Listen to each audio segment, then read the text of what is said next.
Rachel Zegler didn't just step into Hollywood, she crashed in like a thunderstorm wrapped in gold. When she landed the role of Maria in Steven Spielberg's West Side Story, people called it destiny. A young, undiscovered talent plucked from obscurity to star in a revival helmed by one of the greatest directors alive. It was the kind of story Hollywood loves to tell. But beneath the glitter and camera flashes, there was a storm brewing. It's awful, generic. Never mind that the lyrics make no sense at all. All you have to do to make your dream come true is let it echo. Is it like on a metaphor? A side of Zegler the public didn't see until it was too late. What started as a fairy tale rise quickly spiraled into a behind-the-scenes horror story. Allegations surfaced, whispers from film sets grew louder, and soon, Zegler wasn't being praised. She was being warned about. Directors who once supported her were now, allegedly, putting her name on the never again list. It wasn't just a career misstep. This is just so typical of the left. The progressives always finding a way to find their way back to doing something not progressive. It was a reputation imploding in real time. She allegedly crossed Steven Spielberg. She allegedly infuriated Francis Lawrence. And by the time Snow White came around, Disney executives were reportedly in full-blown damage control mode. The media might still try to cushion the blow, but the insiders, they've had enough. Have they ever thought about maybe like a little bit of like, I don't know, vulnerability study, opposition research, that sort of thing, before you go and hire some Zoomer who's a lunatic? Zegler's name went from being a rising star to a Hollywood cautionary tale in record time. And the most brutal part? The people she allegedly disrespected weren't just industry peers. They were titans, icons. Spielberg, the godfather of modern cinema. Lawrence, the mastermind behind the dystopian world of the Hunger Games. This wasn't just bad PR.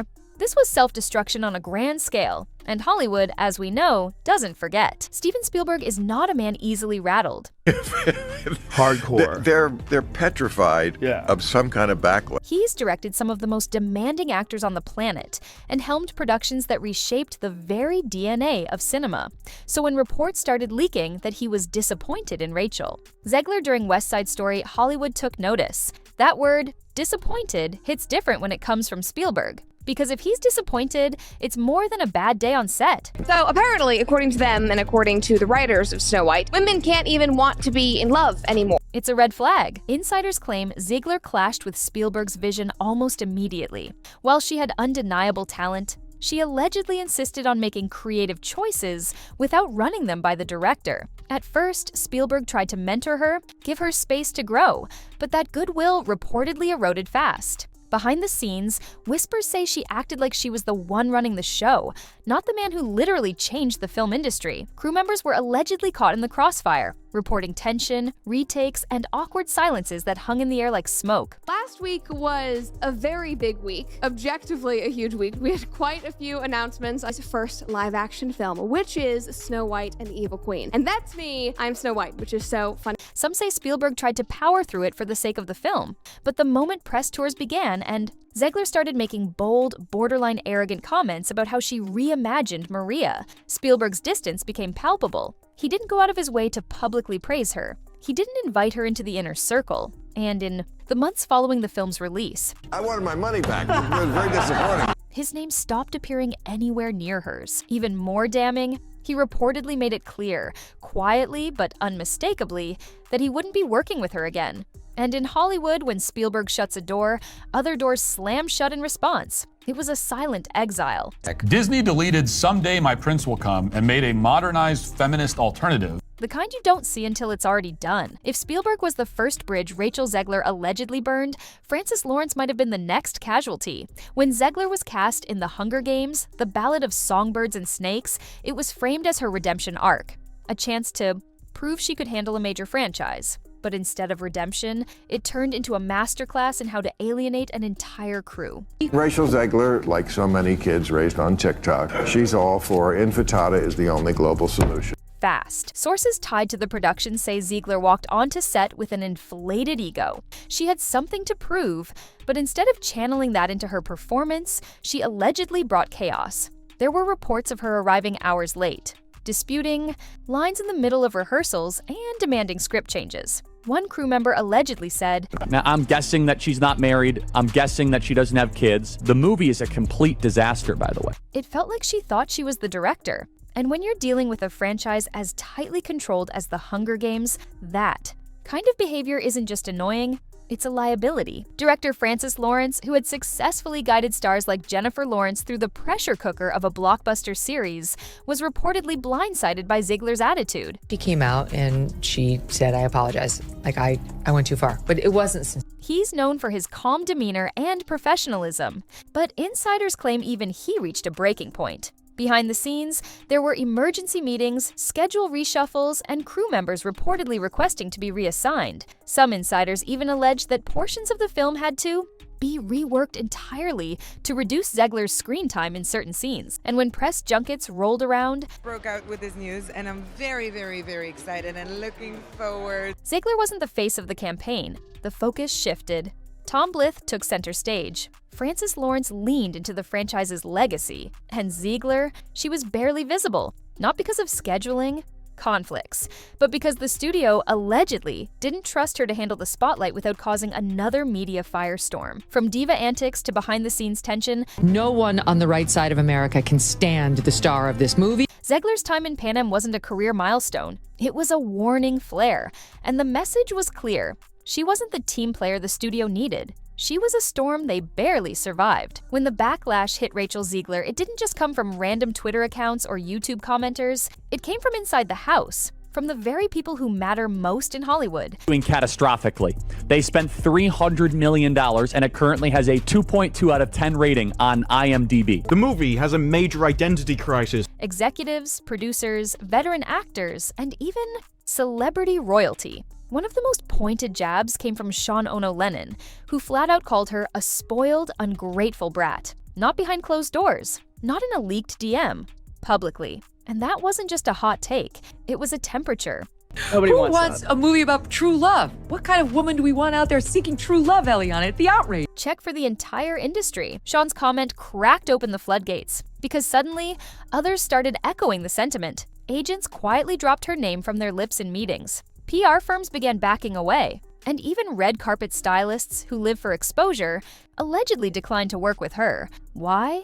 Because Zegler had become toxic. Pretending like Rachel Zegler is the first of them all when she looks like Lord Farquaad in the film. So she comes off as an insufferable, whiny brat. Not controversial in a cool, click-worthy way, but in a brands don't want to touch this kind of way. And then there was Disney. The House of Mouse had a full-blown crisis on their hands. This was Snow White, one of their crown jewels, a reimagining they had sunk millions into. And yet, the marketing campaign for the film began shrinking faster than Zegler's approval ratings. Her media appearances were suddenly limited, her press interviews closely vetted. Some were canceled last minute without explanation. Insiders claimed Disney executives were in panic mode after a series of clips went viral. Zegler mocking the original Snow White, dismissing Prince Charming, and doubling down in interviews, with a smugness that made even her fans squirm. She didn't just criticize the 1937 version, she ridiculed it. And in doing so, she ridiculed Disney's own legacy.